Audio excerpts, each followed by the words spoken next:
Hola, ¿qué tal amigas? ¿Qué tal amigos? Señoras y señores, una cordial bienvenida al canal de YouTube Iván Marcel Durán Fernández.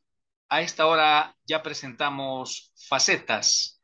En este miércoles 12 de octubre del año 2022 quiero darles la cordial bienvenida.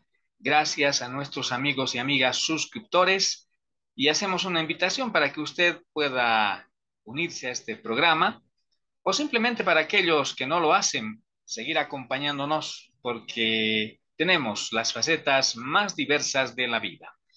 Siempre es un halago estar con el patrocinio de Sirgedi Viña y Consultoría Contable, que técnicamente le ofrece los servicios de contabilidad, auditoría y tributación, calidad en capacitación y asesoramiento profesional, servicios interdisciplinarios, proyectos de gestión empresarial y desarrollo integral. Sirgedi Wiñay aguarda la visita de usted en calle Quijarro 107, esquina Modesto Miste, zona central de la ciudad de Potosí. Enseguida vamos a dar lectura y luego a comentar a dos artículos que desde mi punto de vista, de entre los muchos que tiene la prensa escrita nacional aquí en Bolivia, son pero muy importantes.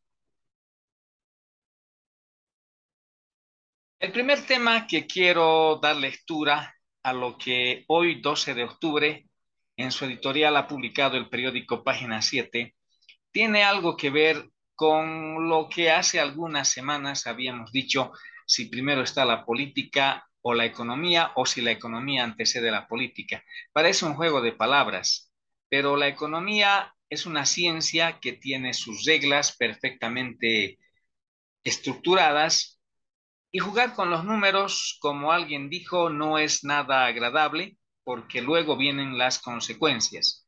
Pero resulta que la politiquería, es decir, la mala política aplicada en la administración de un gobierno, hace que a veces al ciudadano, si vale el término, se le pueda hacer creer o se le pueda tomar el pelo. Y no se necesita ser un gran economista, sino simplemente escuchar con atención y darse cuenta que lo que se dice en un lado no es el reflejo de lo que la realidad está mostrando en el otro lado. También parece un juego de palabras, pero al final es la purísima verdad. Y algo que tiene una relación a lo que acabo de manifestar es cabalmente lo que ha indicado el periódico Página 7 en su edición de hoy, en su editorial. Una pregunta que lanza Página 7 en su editorial de este miércoles 12 de octubre. ¿Dónde mide el Instituto Nacional de Estadísticas la inflación? Y la población sigue sin entender la contradicción de que el Instituto Nacional de Estadística, INE, informe de una inflación muy baja, cuando los compradores ven en los mercados que los precios de algunos alimentos, como la papa, las verduras y las frutas, se han disparado y han comenzado a golpear la economía de sectores pobres, incluso con el extremo de que la arroba de papa se vende hasta en 80 bolivianos, el doble de su precio anterior. Y según el informe del INE, la inflación acumulada de enero a septiembre se ha situado a 1,76% y la de 12 meses a 1,89%. Cifras que el gobierno amplifica con la propaganda señalando que Bolivia es una excepción en el contexto sudamericano, pero agregando con un positivismo ingenuo y a la vez manipulador, de que también lo es en el planeta mismo, como si las realidades tan diversas del mundo fueran comparables solo con el índice de precios. Para ver que no caben las comparaciones automáticas, basta pensar que en la misma Sudamérica existen casos duros como la inflación acumulada a agosto de Venezuela, 48,4% y Argentina, 46,2%, y cuyos gobiernos son aliados ideológicos del presidente Luis Arce, mientras que en la otra punta están otras economías con inflaciones bajas como la de Ecuador, 3,1% y Brasil, 4,4%, administrados por líderes liberales contrarios políticamente al gobierno de Bolivia. En todo caso, la población viene sintiendo en sus bolsillos el alza de los productos desde hace varias semanas e incluso meses, pero no se ha reflejado técnicamente en el índice de septiembre, lo que afecta a la credibilidad del INE en un contexto en el que ya está dañada su imagen por las polémicas sobre su frustrada planificación e incapacidad para tener idealmente un censo este año o el próximo 2023. Desde el gobierno se ha destacado que las políticas de control de precios, la subvención a los carburantes y el tipo de cambio respecto al dólar congelado empujan los precios hacia abajo, pero técnicamente los economistas cuestionan que la forma de medir el IPC vigente desde el 2016 realice ponderaciones mínimas sobre productos esenciales y cotidianos como los alimentos. Un recuento realizado por este medio, es decir, página 7, encontró que solo 25 de los 397 productos que miden la inflación son de primera necesidad. Y tal como lo explica el economista Gonzalo Chávez, no se puede comparar la compra de papa, que ha duplicado su precio, con el coste de un corte de pelo que ha mantenido su costo. Y lo que está ocurriendo es que el corte de pelo compensa la subida de la papa, por lo que el incremento no se refleja en el índice de inflación. Es decir, que una parte importante de lo que la población más compra y consume tiene un impacto menor en el índice, lo que causa una distorsión que la población percibe en sus compras diarias. Tan innegable es el aumento preocupante de algunos precios que las autoridades han anunciado más subvenciones para los fertilizantes y han hecho inspecciones a los mercados populares para denunciar que supuestos clanes de intermediarios cometen los delitos de agio y especulación. Esta medida, sin embargo, no tendrá una repercusión inmediata en los precios, sino en la próxima cosecha de papa. Entre tanto, hay que hacer notar que el gobierno ya subvenciona algunos productos para frenar la inflación, como ocurre con el precio de la harina para los panificadores. Políticamente, el gobierno también ve supuestos intentos de desestabilización por parte de los actores económicos, sobre todo en el departamento productor de Santa Cruz, donde en cambio, debido a las características de su economía, rige la lógica de la competencia y de la oferta y la demanda, y cualquier posible intervención puede provocar los efectos contrarios a lo que se busca. Al contrario de la propaganda, lo que la población necesita es mayor transparencia y una explicación de lo que está pasando con los precios en términos económicos y con la inflación, porque mientras el reporte oficial diga una cosa y la población sienta otra, ésta seguirá preguntándose dónde mide el Instituto Nacional de Estadísticas el IPC. Es realmente una gran pregunta que los que quieren ver la realidad se dan cuenta que es una soberana mentira. Pero los que quieren seguir en una nube dirán que el INE tiene la razón. Hasta ahí esa pregunta, ¿dónde mide el INE la inflación? Que fue parte de la editorial del periódico Página 7. Y siempre lo vamos a decir con el mayor de los respetos, pero hay que tener mucho respeto por la economía. Hay que tener mucho respeto por la ciencia económica. Hay que tener mucho respeto por los números. Hay que tener mucho respeto por los porcentajes. Hay que tener mucho respeto cuando uno va a decir, va a informar temas relacionados a la economía.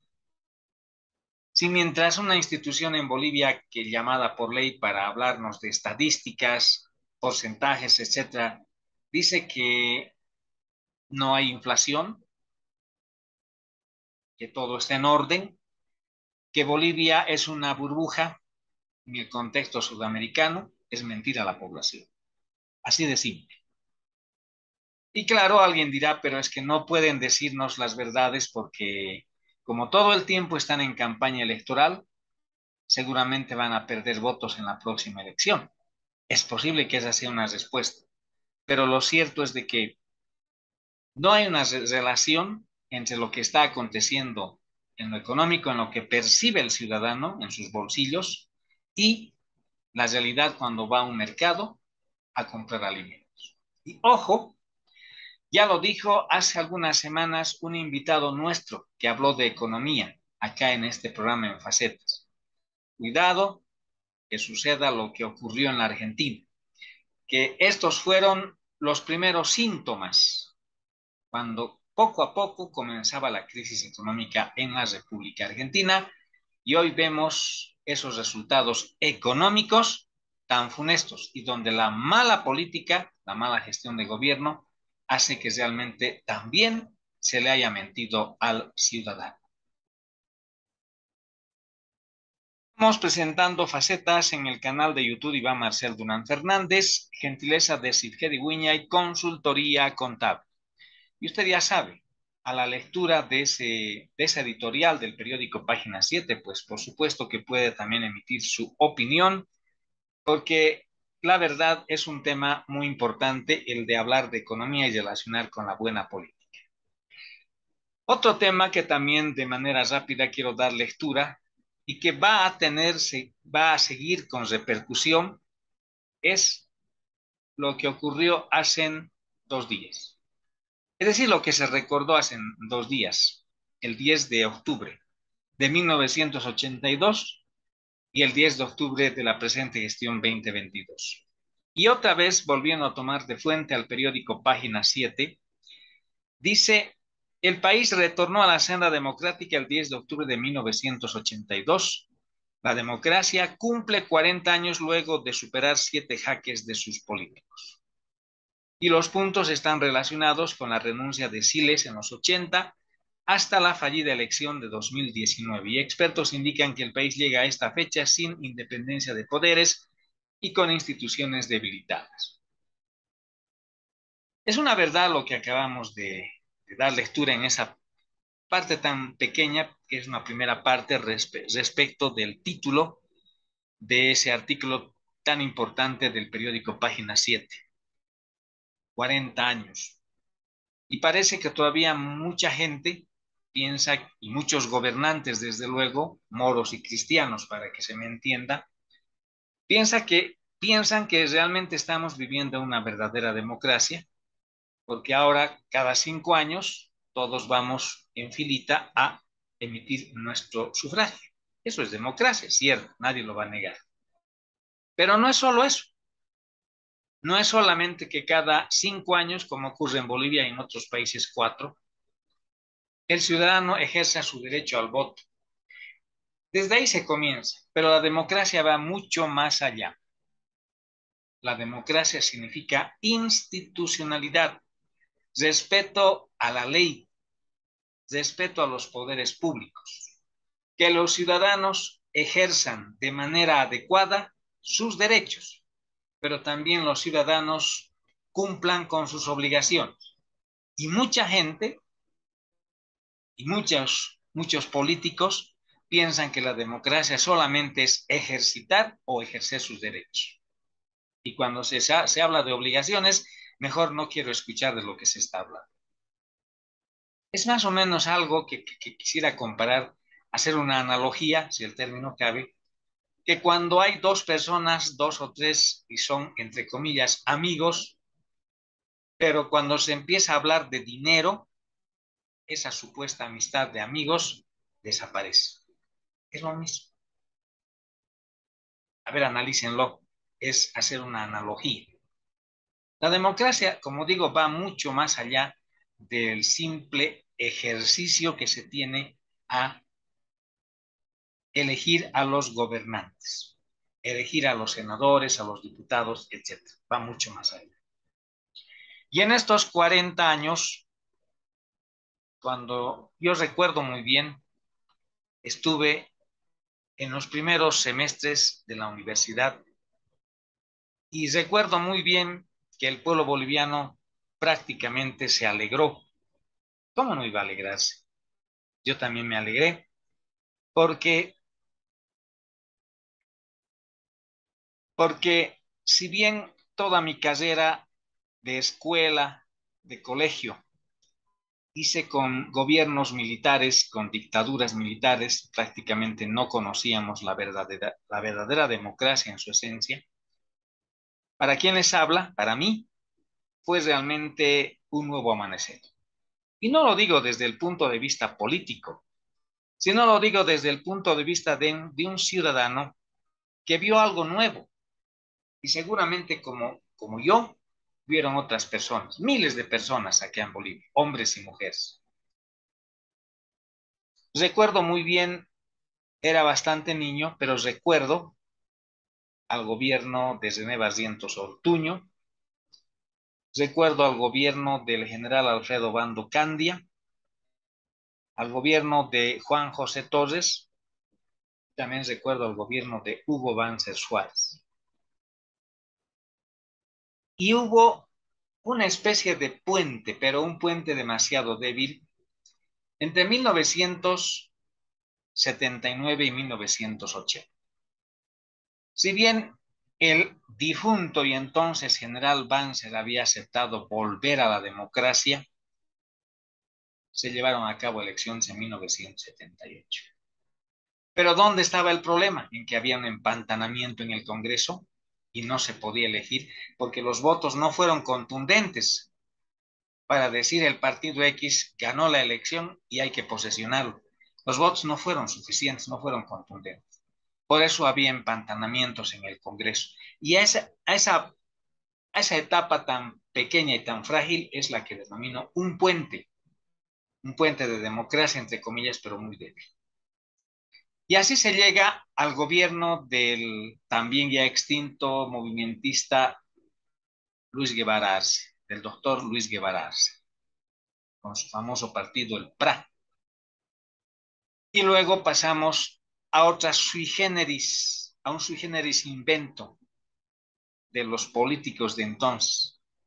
Gobierno, presidenta interina de la República de Bolivia, Lidia Geller Tejada, casi 1980. Pero como les decía, eso duró muy poco, porque llegó el 17 de julio de 1980, e ingresa al poder un golpe de Estado el general también ya extinto Luis García Meza Tejada. Fue un gobierno aparentemente fuerte, pero fue un gobierno que al margen de haber violado los derechos humanos, también fue un gobierno comprometido relacionado con el narcotráfico. Y duró, de los 20 años que tenía que durar ese gobierno, solo duró uno. Así, de García Meza a Celso Torrelio Villa. De García Meza el 17 de julio de 1980 a Celso Torrelio Villa en agosto de 1981. Y a partir de ahí, los gobiernos militares fueron debilitándose. Y llega el 10 de octubre de 1980. Guido Vildoso Calderón entrega a Hernán Siles Suazo el poder. Pero ese gobierno de Hernán Siles Suazo, que fue obligado a renunciar un año de su mandato, también fue muy débil. Y no porque alguien haya dicho, pero se eligió en base al Congreso del 80. Es lo que hace rato decía. Se empezó a jugar con la democracia. Así, se empezó a jugar con la democracia. Habían bloqueos, habían huelgas, habían ultimátums. Hasta el periódico Presencia, recuerdo que tenía una sección en una de sus páginas que decía recuento de huelgas, ultimátums, paros. Y había ahí una columna donde decía tal día, tal hora comienza el paro de tal sector. Eh, está dando el sector tantos de los trabajadores ultimátum al gobierno, etcétera, etcétera. O sea que ya se había institucionalizado eso de las huelgas, los paros, los bloqueos, los ultimátum. Así como está ocurriendo ahora. Ese fue el problema. Y al final tuvo que renunciar a un año de su mandato. Pero en ese gobierno también hubo una especie de empañamiento político en el caso del Poder Judicial. Viene el gobierno de 1985, Víctor Paz Extensor, el famoso pacto por la democracia, y lo mismo. Parecía que, que se estaba verdaderamente respetando la democracia, pero muchos no lo vieron así. No quiero hablar del tema del 21-060, que ese es un tema económico, que es muy discutido. Pero llegamos a los gobiernos del movimiento al socialismo. Y cuando muchas personas pensaron que iba a haber un cambio, porque así nos los dijeron, es que queríamos el cambio, ese cambio fue malo, porque en vez de que la democracia se vaya a hacer más dura, más fuerte a favor del ciudadano, al contrario, se debilitó. Y lo que más duele y lo que más molesta es que los gobiernos, los famosos gobiernos del siglo XXI, del nuevo socialismo, como lo han llamado, lo que más molesta es que usan el voto para subir al poder y una vez ganar las elecciones, son los primeros en destruir la institucionalidad democrática de un país. Y hay que ser sinceros y hay que decir con el mayor de los respetos, desde que ha entrado el gobierno del movimiento al socialismo, primero con Evo Morales Aima, inclusive lo de ahora, todo el tiempo ese partido está en campaña electoral. No hay un solo momento en que no hablen de elecciones.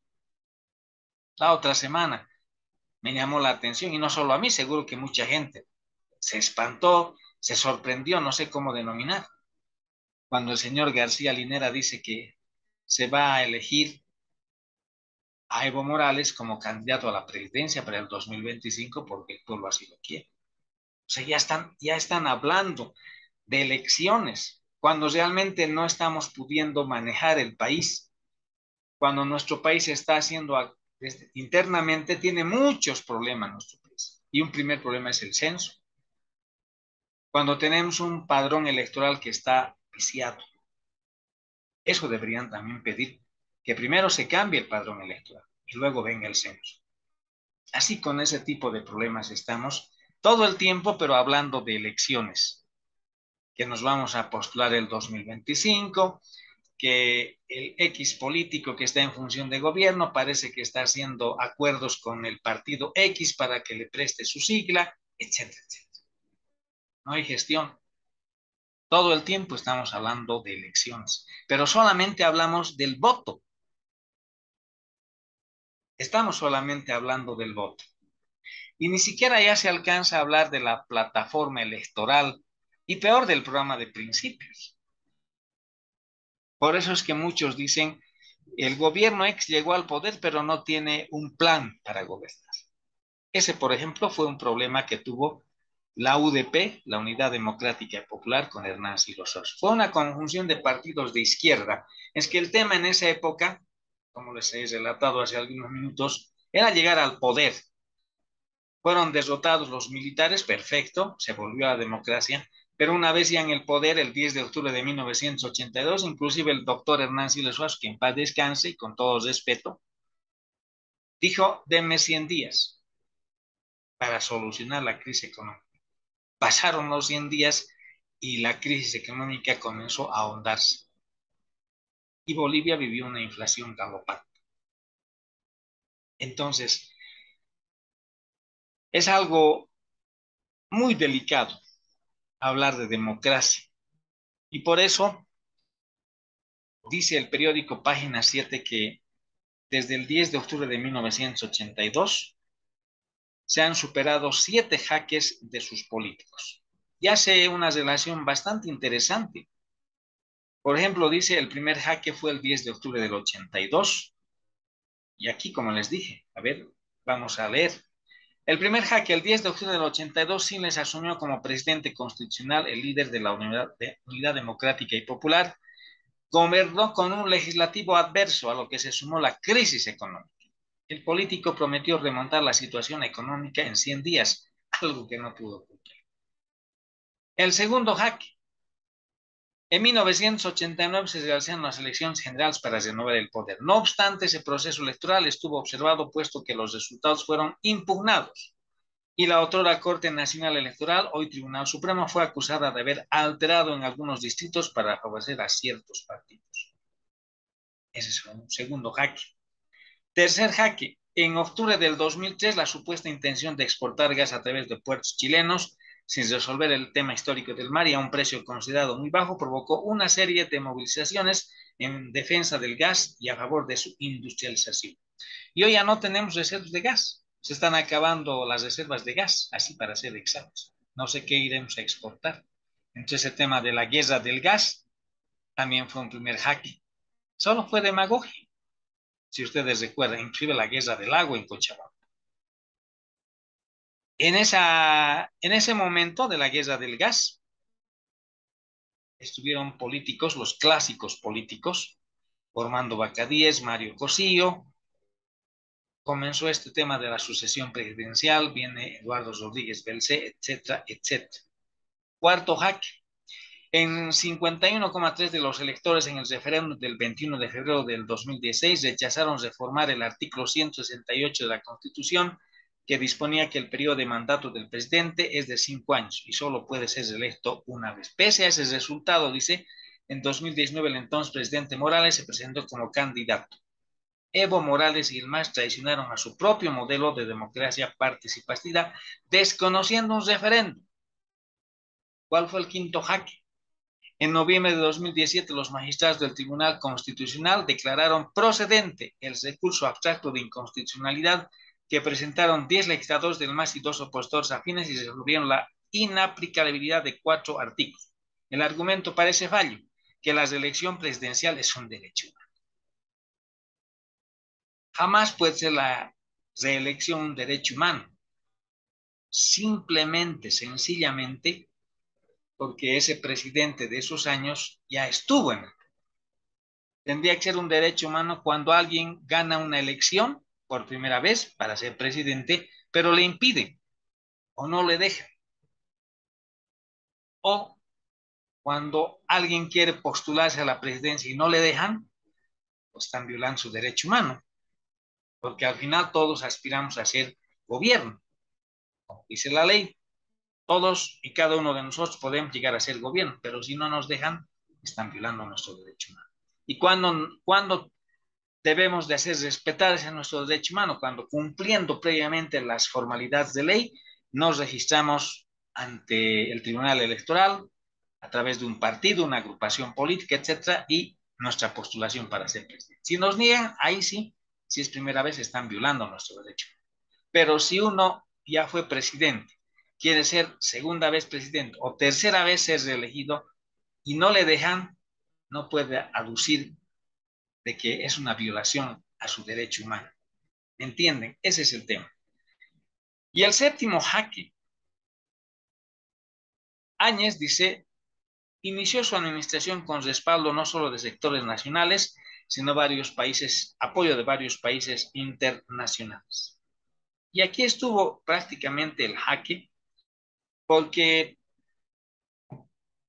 por una especie de interpretación de acuerdo a los intereses que tienen los políticos y algunas instituciones, se dice que el gobierno de Yanine Áñez fue de facto, se dice que fue un golpe de Estado, pero como les digo, eso depende de la interpretación política que dan los actores políticos. Pero para la ley, aplicando debidamente la ley constitucional, y eso hay que ser bien claros, el gobierno de Áñez fue legal, fue presidenta constitucional porque estuvo de acuerdo a la ley. Evidentemente, no fue el voto del pueblo que eligió a Yanine Áñez, pero ante el vacío de poder que dejó el señor Evo Morales, alguien tenía que hacerse cargo de la presidencia y se cumplieron todos los pasos. Y la retórica del golpe de Estado es lo que prácticamente ha influido para que haya otro jaque a la democracia.